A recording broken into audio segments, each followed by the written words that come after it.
The last line in one of the promotional videos for Toxic warns its female viewers, I quote, "Here comes the plot twist, ladies. Don't forget the predictable spectacle of men and their cocks." In the accompanying visual, Yash has a gun situated inside the mouth of a woman who's on her knees, positioned like she's performing fellatio. The female voiceover that says cocks, it says it with such mirth. You want to heed her warning. You want to get enraged and join all your sisters in battle against the patriarchy. Geethu Mohandas' actual film, though, has absolutely no altruistic or social or logically fathomable intentions whatsoever. Are you happy?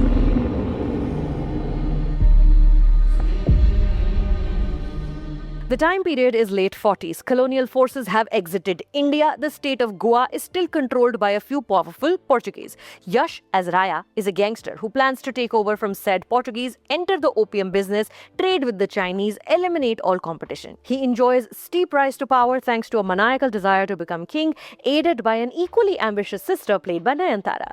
Her dream as a diligent and ruthless chief of staff is to see Raya conquer all trades, lands, men, and women.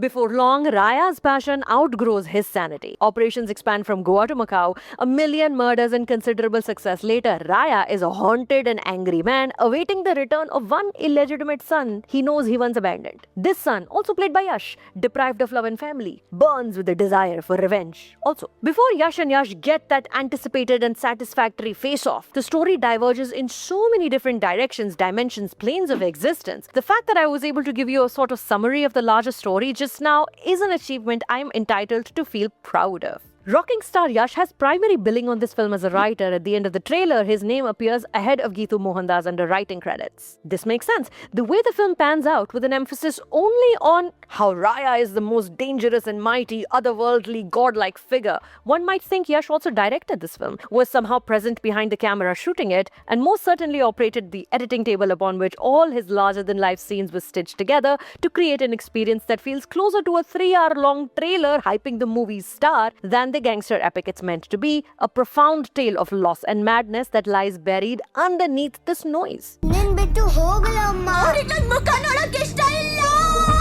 Toxic is bookended by two of its most impressive sequences. In a very early scene, Kiara Advani as Nadia holds court. An erstwhile acrobat and circus owner, Nadia now lives alone like a Dickensian character in her crumbling circus long out of business. Similar to Gillian Anderson's Billy Presley in Jane Schoenberg's incredible teenage death and sex at Camp Miasma, Nadia dresses up daily for an audience that is not visiting. Drowning in alcohol and self-pity, her only companion is her young son, the aforementioned Raya Jr.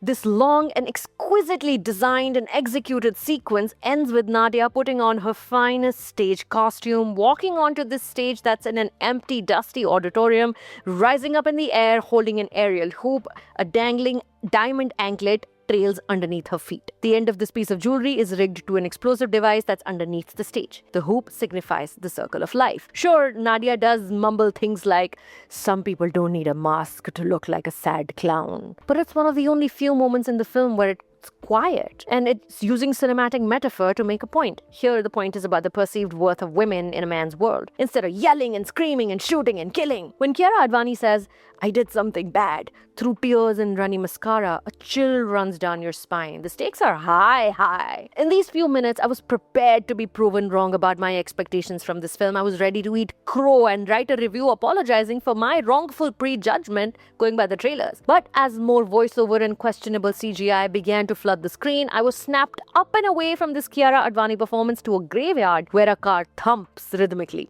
Inside this car is a muscled, bearded, cigar-smoking Raya having passionate sex with an unnamed woman. As the car thumps, a pump attached to it detonates explosive pre-rigged in the graveyard. Men run, men die, Nayanthara arrives on a motorbike, nothing makes sense. And you're brought back to what this film is, a giant expensive exercise in pandering to the testosterone-fueled fan base of a movie star. A fairy tale for grown-up men. Your ears bleed amid the irreverent gunshot sounds and slashes of knives and echoes of Raya, Raya, Raya. In comparison, the only female character with a discernible name is Nadia. Nayanthara is referred to as Ganga 2 or 3 times. Rukmani Vasant is called Melissa once. Huma Qureshi and Tara Sutaria are not referred to by their names at all. My apologies if their names were actually said out loud. I must have not heard them over the assault weapons assaulting my senses. But somehow I was able to catch Akshay Oberoi being called Tony 4 or 5 times. His name we know. There's also a Karma Marty, a Victor, a Marcus, characters who have no discernible role to play in the larger story and conflict. But their names, we know. The pandering is most visible in Yash 1 and 2's proclivity for CTMR dialogue. Both the characters are incapable of speaking normally, whether in the flesh or voiceover. As the screenplay and Mohandas take you through every stereotype and trope imaginable, Raya lights a cigarette on a flying ember, very cool shot, and says nonsense things like, "If flames are your fate, it will be the ones I ignite." Here's a tip. Take a notebook and a pen with you when you go to watch this movie. You will return with enough WhatsApp statuses to keep your profile refreshed for at least a month. Dialogue is terrible throughout. Ganga sits next to Raya in a scene and notices him looking at Tara Sutaria, about to become his bride. "Some thoughts are better left unexplored," she says, and not longer than a second later follows it up with, "What is it about her?" Immediately exploring the thought. Make it make sense.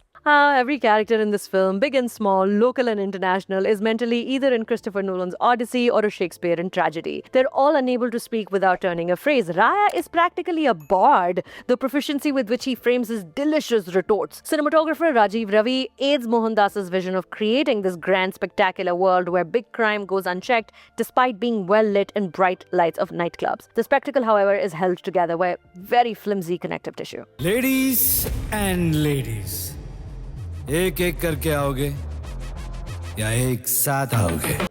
My most favorite wild scene in this film is one I mentioned in the opening sentences of this review. An unexplained group of deadly nuns show up to a bar where Raya and Nadia are to have their first date. Said nuns, they take off their religious garb at once and they're all dressed like ninjas. Nunjas, if I may. One by one, they come at Raya. One by one, he kills them. You never quite find out who sent these nunjas or how their attack impacted Raya's crime plans. You just know that this man doesn't care who attacks him, man or woman. His retaliation is equally violent and gory. A feminist, ladies and gentlemen.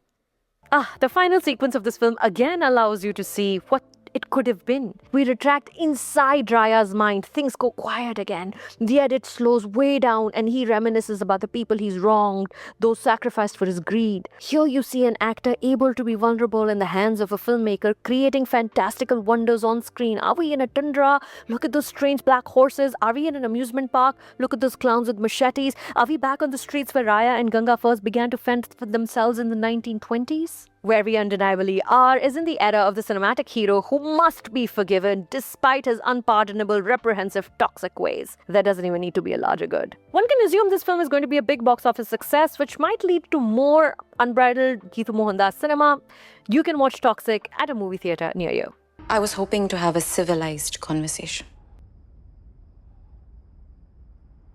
Do I look civilized to you? Okay, so for today's relation with recommendation, watch Huma Qureshi claim her due in Baby Dude I Do, a film that succeeds in subverting some well-established gangster tropes in Indian cinema. Also watch Geethu Mohandas and DOP Rajiv Ravi's 2019 collaboration, Moothon. If you're a channel member, make sure to check the community page for movie club announcements. Do not miss the next one that's happening this Sunday. Discord and membership links are both in the description of this video if you would like to join us. Here, you can watch my review of Baby Dude I Do, and right here, I'm going to share a whole playlist for you to go through of my reviews.